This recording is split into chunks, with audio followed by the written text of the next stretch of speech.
I'm not sure what words I could say that could fit FCC regulations, as Stephen A. Smith once said. I gotta be careful to yell because my cat's behind me taking a nap. But what the hell was that race? Oh my heavens. I don't even think it should be called the Busch Clash, but the Busch Crash. I mean, seriously, when you think about it, we've got 18 of the greatest drivers in stock car racing, and they all get involved in some sort of crash. And at the end, a tandem that was popular in the 2010-2011 days wins the race, which, I mean, I don't have to be happy or mad about. I'm kind of glad we got to see part of that. Eric Jones gets help from Denny Hamlin to take the checkered flag, and we only had 6 cars finish the race, 5 of them on the lead lap. Hamlin went a lap down. Austin Dillon, Kyle Larson, Ryan Newman, Clint Bowyer were the only ones on the lead lap. And let's just mention here, Austin Dillon had the cleanest car of all the drivers, and Eric Jones won with a beat-up front. And let me be the first to tell you, well, not really the first, but the second to probably tell you, the first was Tristan Allen. But that diecast Lino makes, if they do make it, it's going to be a sellout. No doubt about that. Okay, so let's recap this race from head to toe. First segment, single file racing, no surprise. You had the Fords and Toyotas working together and the Chevys all by themselves. You had drivers doing it right. They're not taking any side-by-side risks. Then in the second segment, you had pit road questioning come in. When do you pit, or do you stay out, take the risk, and go for it and hope for a yellow early on where you could possibly save fuel? The Toyotas and most of the Fords decided to pit early, while the Chevys and Joey Logano decided to stay out.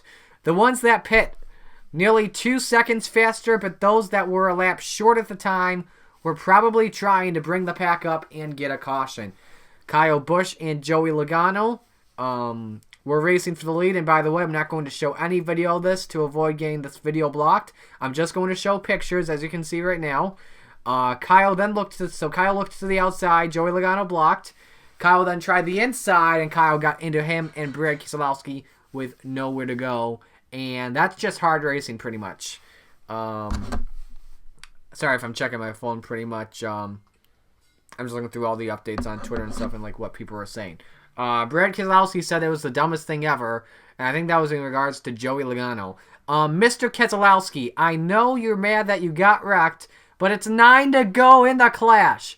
9 laps to go. I know it's not the white flag, but sometimes this stuff happens late in the going. It's hard racing, and you just got to accept the fact, man.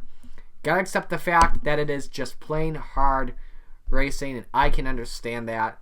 Tough break there had to happen, but it did help, though, the Chevys itself that were not involved in the wreck, because they could come in, top off on fuel, and as well they could save some fuel, shut the car off, and start back up instantly. Then we got another restart. Well, restart. Ryan Newman spins the tires, and a huge mess happens in the infield. No word for that, though. Let's see here. Byron and Truex, too many people got involved in that wreck. Put like 6, 7 to 10 drivers left after that one. We then get to another restart. Turn 3.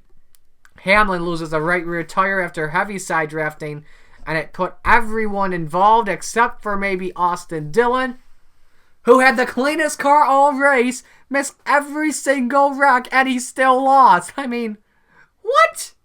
Austin, that race is yours to lose, and you blew it. That's a come on man for him. I'm sorry if I'm still looking back. Again, cat's in the back. I'm trying not to wake him up and scare him. But then we get another restart. Turn 3 again. This time, Larson and Elliott are racing for the win with 2 laps to go. Larson blocks Elliott.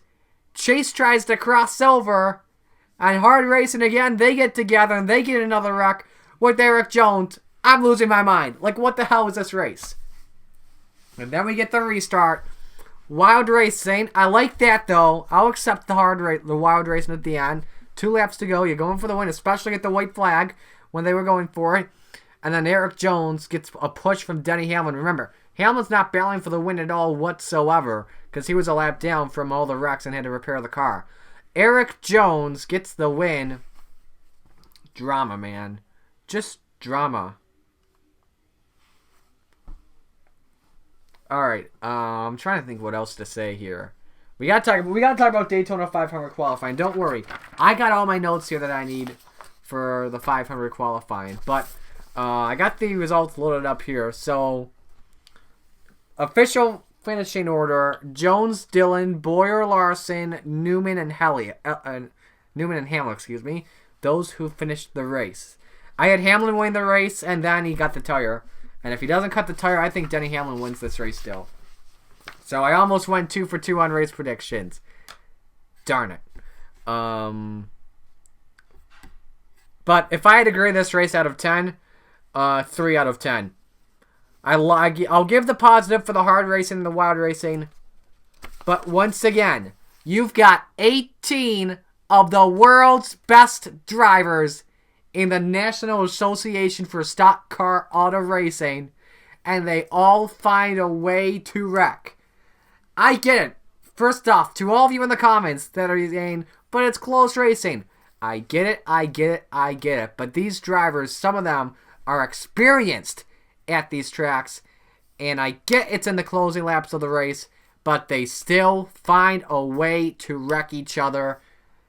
Oh, my gosh. I shouldn't really say embarrassment to the sport, because it was a win for TV and a win for ratings, but for the drivers, no, not a win at all. Drivers and teams, no win whatsoever.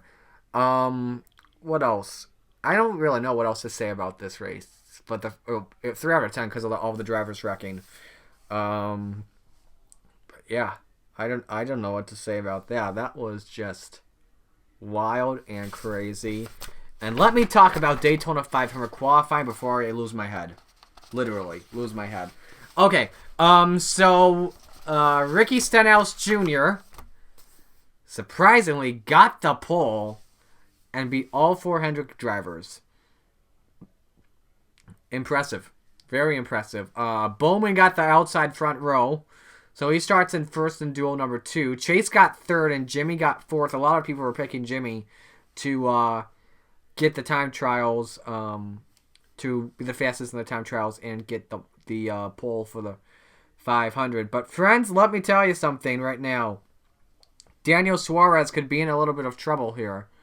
So looking at the drivers who did make it in, Justin Haley made it in, Brendan Gaughan made it in, I think Reed Sorensen made it. I'm not really too 100% sure yet on the rule though, but I'm pretty sure Daniel Suarez right now will have to race his way in Wednesday, and I'd be a little concerned if I were the 96 team, because I heard this as well on the MRN broadcast when I was listening to the race while doing errands. Not the race, but qualifying. And they hired Daniel Suarez at the end of January 20th, and have so much trouble trying to find crew members. And I've just had a tough time getting up to speed. He was pretty slow, though, in practice, from what I recall. My results, though, underneath my laptop at the moment, so I don't really want to get them out and mess up the recording. But Suarez starts 19th in duel number 1. So it should be interesting. Keep in mind as well here, just trying to double check my facts as well. And now I'm not really going to say anything about it. I was going to talk about the manufacturer and the team game as well. But why not? I won't talk about it because, manufacturers and team working, it's going to be a big key for the duels as well Thursday. In duel 1, 9 Chevys, 5 Toyotas, 8 Fords, and in duel number 2, 10 Chevys, 2 Toyotas, and 9 Fords. So, it'll be fun to... the duels are going to be interesting. I'll be watching those late Thursday night. After I get home, I'm going to a Sabres game that night. So, you're surprised I'm going to a Sabres game, and missing the duels for it. But, doing something that I kind of really have to do. But, yeah, so... Stenhouse the pole, good for him, though. Surprisingly. I was surprised that he got the pole, especially when teammate Ryan Preece, qualified in 17th spot. So, yeah. That's going to do it. Next video tomorrow. I know the next 2 days. I forgot which one's tomorrow and which one's Tuesday. I should know, though. But tomorrow is going to be either tomorrow or Tuesday. One of them is going to talk about the top 5 races to watch out for in 2020. And the other one is going to be on the why this package could be scary Thursday night in the duels and at the end of the Daytona 500. As always, if you enjoy my content, please become a patron on my Patreon. Plans start at $1 a month. You'll get some sweet rewards as well. By the way, if I am recording this off my GoPro and not looking at the camera pretty much, I do apologize for that. I got 2 cameras going right now, and I'm looking at a script. But yeah. And if you guys did enjoy the video, leave a like, comment, and subscribe. Thank you all for watching. I'm Marty. Talk to you guys tomorrow. Until then, peace out.